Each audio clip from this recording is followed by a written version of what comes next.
साईं की बात। बचे जिसके सिर ऊपर तू स्वामी, सो दुख कैसा पावे।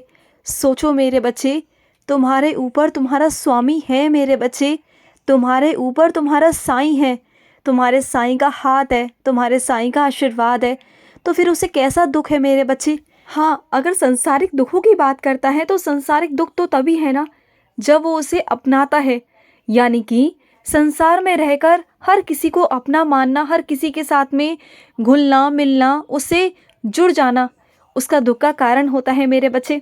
अगर वो छोड़ना सीख जाएगा ना तो उसे कभी दुख नहीं होगा मेरे बच्चे, कभी नहीं होगा। मेरे कहने का तात्पर्य ये है कि मैं ये नहीं कहता कि रिश्तों को छोड़ दो, जिम्मेदारियों को छोड़ दो, लेकिन जिम्मेदारियां निभाओ, लेकिन ऐसे नहीं कि अगर कोई तुम्हारी ज़िंदगी से जा रहा है तो तुम दुखी हो जाओ, परेशान हो जाओ। अगर तुमसे कोई चीज़ छूट रही है, तुम्हारी बहुत प्रिय चीज़ तुमसे छूट गई या तुमसे खो गई, तो उसके लिए दुख मत करो। हमेशा अपने ईश्वर का ध्यान करो, बंदगी करो उस ईश्वर की, तो तुम्हें सुख कैसे नहीं प्राप्त होगा।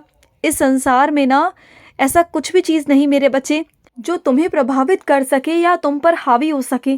तुम इस दुनिया में सबसे हावी हो मेरे बच्चे।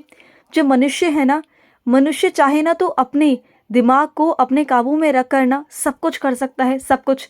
लेकिन मनुष्य क्या करता है कि अपने आप को ही ना दूसरों के हिसाब से चलना पसंद करता है, दूसरों के हिसाब से चलता है। वो अपनी खुशी भी ना दूसरों में ढूंढता है कि कौन उन्हें खुश करेगा। अगर वो खुश रखेंगे तो वो खुश रहेगा, अगर वो रुलाएंगे तो वो रोएगा। तो ऐसा मत किया करो मेरे बच्चे। अपनी खुशी की चाबी किसी और के हाथ में मत दिया करो, बिल्कुल मत दिया करो मेरे बच्चे। और सुनो, मेरे आशीर्वाद की कृपा है तुम पर, बहुत कृपा है, मेरा बहुत सारा आशीर्वाद है। अगर तुम सच में चाहते हो कि तुम्हें सुख मिले ना, तो मेरे बंदगी में जुड़ जाओ, मेरे नाम जाप में जुड़ जाओ। जहाँ तुम्हारा साईं है ना, वहाँ पर तो सुख ही सुख है मेरे बच्चे, वहाँ पर कोई चिंता ही नहीं है मेरे बच्चे। और सुनो, सुबह सुबह जब उठते हो ना तो अच्छे से उठा करो, अच्छी नींद के साथ में, सकारात्मकता के साथ में, एक अच्छी मुस्कान के साथ में, एक आशा और उम्मीद के साथ में कि आज मुझे जो ये सूरज देखने को मिला ना, ये सूरज की किरणें देखने को मिली और आज के दिन का तुम आनंद ले पाए हो, तो ये सब ना कृपा है तुम पर। और इसका शुक्राना करना चाहिए कि शुक्र है कि रात अच्छे से कटी और सुबह का दिन अच्छे से निकला, ये सोचा करो। और सुबह सुबह जो नाश्ता करने का मन करे ना, जो तुम्हारा मन करे वो किया करो। और मुझे पता है कि तुम्हें बहुत दूर का नाश्ता पसंद है, कोई दुकान है जहाँ का तुम्हें नाश्ता बहुत पसंद है, लेकिन वो थोड़ी दूरी पर है। मैं नहीं कहता कि रोज़ रोज़ वहाँ पर जाओ और वहाँ से नाश्ता करो, लेकिन अगर हफ्ते में एक बार अपने लिए तुम करना चाहो तो कर सकते हो, इसमें कोई बुराई नहीं है मेरे बच्चे। तो मेहनत भी तो बहुत करते हो ना, अगर मेहनत इतनी करते हो और उसमें से अगर हफ्ते में से सिर्फ एक दिन अगर अपने लिए निकालोगे और ये करोगे, तय करोगे कि तुम्हें वहाँ का नाश्ता करना है या जो तुम्हें अच्छा लगता है वो तुम्हें खाना है, वो खाओगे ना, तो तुम्हें भी खुशी मिलेगी मेरे बच्चे। ऐसे छोटी छोटी चीज़ों पर भी ना अपना भी ध्यान रखा करो। जैसे तुम दूसरों का रखते हो कि उसे कहाँ का क्या पसंद है ना, उसे वहीं से खिलाते हो ना, तो बस ऐसे ही तुम्हें जहाँ से पसंद हो ना वहाँ से खाया पिया करो, कभी कभी अच्छा लगता है मेरे बच्चे। तुम्हारे भविष्य की चिंता मत करो, तुम्हारे भविष्य को सुनिश्चित मैं करूँगा, ठीक मैं करूँगा। तुम बिल्कुल चिंता मत करो, तुम्हारा भविष्य अच्छा हो जाएगा मेरे बच्चे। तुम बिल्कुल चिंता मत करो, तुम्हारा भविष्य जैसा भी होगा तुम्हारे साईं के हाथ में होगा, बस इतना ध्यान रखना। और तुम्हारा साईं कभी गलत नहीं करता तुम्हारे साथ, कभी नहीं। और सुनो, मेरी उदी जहाँ पहुँचनी होती है ना मेरे बच्चे, वहाँ पहुँच जाती है। चाहे पता गलत हो, चाहे कोई संपर्क का नंबर गलत हो या कुछ भी गलत हो मेरे बच्चे, जहाँ पहुँचनी है, जहाँ मुझे पहुँचानी है, वहाँ मैं पहुँच कर रहता हूँ मेरे बच्चे। मुझे कोई रोक नहीं सकता, क्योंकि जो मेरे बच्चे गुहार लगाते हैं ना कि साईं मेरे पास उदी नहीं, उदी ख़त्म हो गई, तो उनके पास उदी पहुँच जाती है मेरे बच्चे, कहीं ना कहीं से, किसी न किसी के द्वारा मेरे बच्चे पहुँच जाती है। तो चिंता मत करना।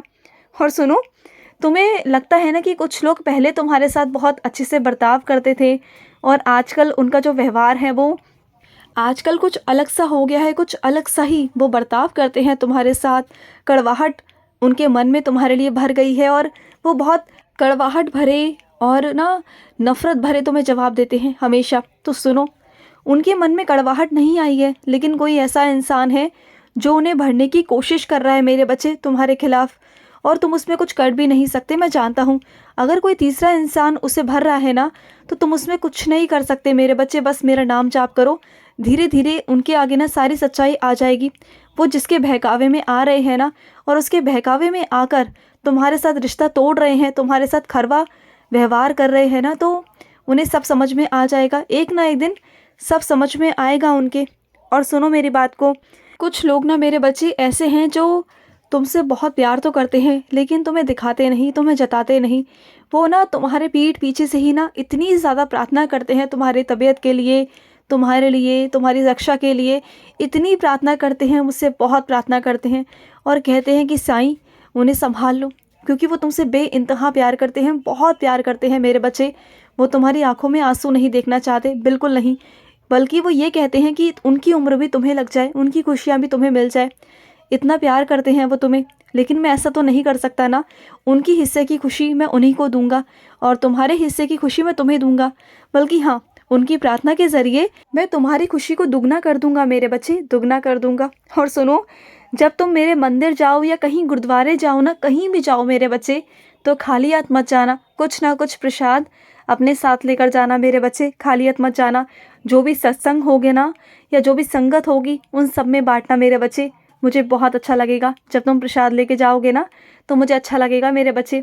जब तुम मेरे नाम से कहीं कुछ बांटते हो ना, कहीं प्रसाद बांटते हो या कुछ करते हो ना, तो मुझे बहुत अच्छा लगता है मेरे बच्चे, मुझे बहुत अच्छा लगता है। और सुनो, तुम्हें हद से ज़्यादा बुरा लगा ना, जिसने तुमसे कुछ ऐसे कटु वचन कह दिए, कुछ ऐसे अपशब्द कह दिए कि तुम्हें ना, तुम्हारा दिल छन्नी हो गया, तुम्हें ना बहुत बहुत बुरा लगा है इस चीज़ का। तुमने ये उम्मीद भी नहीं की थी कि वो तुम्हें ऐसा कहेंगे, लेकिन उन्होंने कह दिया। तो सुनो मेरे बच्चे, कई लोग ना मेरे बच्चे दल बदलू होते हैं। वो जब तक ही तुमसे बात करते हैं, जब तक उनका मतलब तुमसे ना निकल जाए, और जिस दिन तुमसे मतलब निकल गया ना, वो दल बदलू हो जाते हैं। यानी कि दल ही बदल लेते हैं, पक्ष ही बदल लेते हैं, और अपनी तरफ चले जाते हैं जहाँ से वो आए थे। बस वो दिखाते हैं कि वो तुम्हारे पक्ष में हैं, तुम्हारे लिए हैं, और ऐसा दिखाएंगे कि वो कितना प्यार करते हैं तुमसे, कितनी चिंता है उन्हें तुम्हारी, और कितनी परवाह है। लेकिन अगले ही दिन ना, जब तुमसे काम निकल जाता है, तो दल बदल लेते हैं वो। उन्हें दल बदलू ही कहा जाता है मेरे बच्चे। तो जाने दो, ऐसे बच्चों पर, ऐसे लोगों पर ध्यान देना बिल्कुल बंद कर दो, बिल्कुल बंद कर दो। और सुनो, तुम्हारे द्वार पर कोई पीर फकीर, कोई साधु, कोई भी आ सकता है मेरे बच्चे। और वो पीर फकीर, वो साधु कोई और नहीं, तुम्हारा बाबा होगा, तुम्हारा साईं होगा, जो मैं तुम्हारे द्वार पर आऊँगा मेरे बच्चे। तो इतना करना कि अगर तुम मुझे कुछ खाने को दे सकते हो तो देना, और अगर नहीं हो तुम्हारे पास, तो मुझे कच्चा अनाज देना या चावल देना, कुछ भी। और साथ में मुझे 5 रुपये ज़रूर देना मेरे बच्चे, 5 रुपये और अनाज देना मेरे बच्चे। मैं तेरे द्वार पर आऊँगा मेरे बच्चे, मुझे तुझसे चाहिए 5 रुपये, क्योंकि ना उसके बदले मैं तुझे कुछ और देना चाहता हूँ, इसलिए मैं तुझसे 5 रुपये लेने आऊँगा, देना ज़रूर मुझे। और जो मैंने तुम्हारी तिजोरी से महंगे महंगे जेवरात, कीमती चीज़ें निकलवा ली है ना मेरे बच्चे, तो तुम ये मत समझो कि मैंने बाहर निकलवा ली, बल्कि वो सुरक्षा के लिए निकलवाई है मेरे बच्चे। वो मैंने अपने पास रखी है, और अगर जहाँ मेरे पास है ना, वो सुरक्षित रहेगी मेरे बच्चे। नहीं तो वो बाहर निकलने के बाद कहीं और ठिकाने लग सकती थी मेरे बच्चे। और इसलिए मैंने तुम्हारी तिजोरी से वो कीमती सामान, कीमती चीज़ें निकलवा ली, और उसे अपने पास रखवा लिया है मेरे बच्चे। तो तुम चिंता मत करो, बल्कि मैंने उसकी रक्षा की है। और अगर वो वहाँ पर रहती ना, तो शायद वहाँ से गायब हो सकती थी। कम से कम मेरे पास है, सुरक्षित है मेरे बच्चे, और वो तुम्हारे लिए ही है, तुम्हारी है मेरे बच्चे। खुश रहो। आज का मध्याह्न साई संदेश समाप्त हुआ।